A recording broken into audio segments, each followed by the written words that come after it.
Salut tout le monde et bienvenue. Aujourd'hui, on s'attaque à un gros morceau en leadership. Comment on fait pour passer du rêve à l'action? C'est ça, la vraie question.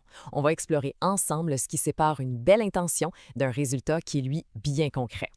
Ça sonne familier, n'est-ce pas? On part avec des ambitions incroyables, une vision super claire pour améliorer les choses, puis en cours de route, ces belles intentions-là, pouf, elles s'évaporent. Mais pourquoi ça arrive si souvent? Accrochez-vous bien parce que le chiffre est assez frappant. Une étude de la Harvard Business Review nous dit que 67 des stratégies échouent. C'est énorme. Et la raison, c'est pas le manque de vision. Non, non, c'est le manque d'exécution. Le problème, c'est pas l'idée, c'est vraiment le passage à l'acte. Et ça nous amène directement à cette citation de Donald Fleming qui résume parfaitement le piège de l'intention.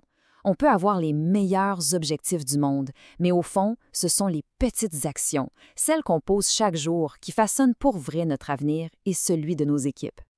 OK, assez théorie, allons-y avec un cas concret pour que ce soit bien clair. Je vous présente Isabelle, directrice générale. Son intention était super louable, elle voulait améliorer la communication dans son équipe. Son défi, le même que pour bien du monde, le fameux manque de temps. Elle n'en trouvait jamais. Alors, au lieu de rester paralysée par la montagne que ça représentait, Isabelle a posé une seule action, toute simple mais mesurable.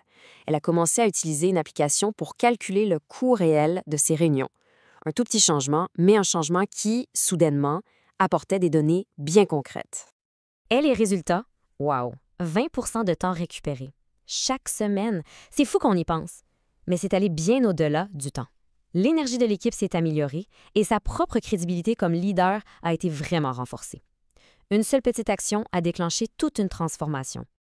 Le secret, c'est vraiment ça. Il faut traduire chaque grande intention en une action observable. Par exemple, au lieu de dire « je veux améliorer ma productivité », on dit « j'utilise un outil pour suivre mes habitudes ». L'envie de valoriser mon équipe se transforme en « je planifie des moments de reconnaissance chaque semaine dans mon calendrier ». C'est ce passage du flou à un geste concret qui change absolument tout. Derrière des actions comme celle d'Isabelle, il y a souvent un système pour les soutenir. Pour elle, c'était l'écosystème M360. Et ce n'est pas quelque chose qui est apparu hier matin, là.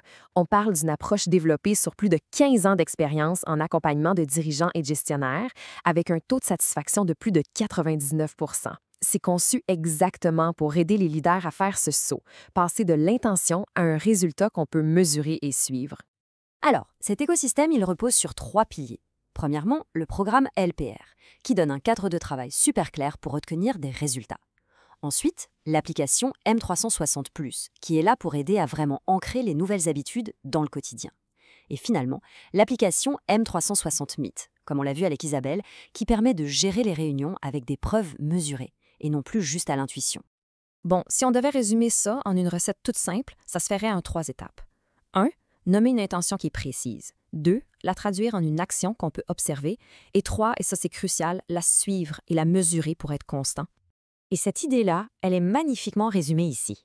Le leadership, ce n'est pas juste une belle aspiration, un rêve qu'on caresse. C'est une discipline active, une pratique de tous les jours. C'est comme un muscle, ça se développe avec des actions répétées.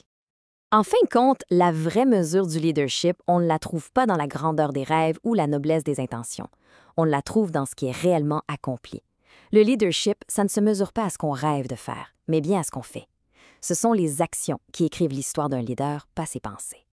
On termine donc avec une question pour la route. Parmi toutes les bonnes intentions qui flottent dans les airs, quelle est la seule qui pourrait être transformée en une toute première petite action, et ce, dès aujourd'hui?